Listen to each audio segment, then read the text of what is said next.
Здравейте, приятели! В това видео ще си говорим за 3 начина, по които да вземем ипотечен кредит с най-ниска лихва. Как да стане това? Първо, абонирайте се за канала, натиснете към банката и лайк бутона. И тогава ще научите. Имате 3 секунди да го направите. Така, какъв е начинът да вземем ипотечен кредит с ниска лихва? Първото, което трябва да направим е да не се осигуряваме на минимален осигурителен доход, да не сме на минимална заплата. Добре е заплата ни да бъде от 2000 лева нагоре.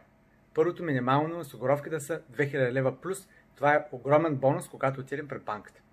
Второто зависи колко пари имаме налично, всъщност какъв начален капитал започваме. Какво е важно? Важно е да искаме по-малък процент финансиране. Тоест, ако ние искаме 60% финансиране или 50% финансиране от пазарната оценка на имота, тогава може да вземем по-ниска лихва, т.е. най-изгодна. Едно осигурителен доход, второ нисък процент на финансиране и третото е да вземем оферти от повече банки. Поне 3, 4, 5 различни банки. Тогава дори ако искаме от някоя определена банка, можем с оферта, най-ниската оферта от друга банка да отидем при нея и по този начин да вземем най-изгодния за нас ипотечен кредит. Това е, абонирайте се за канала, натиснете лайк бутона и ще научавате повече.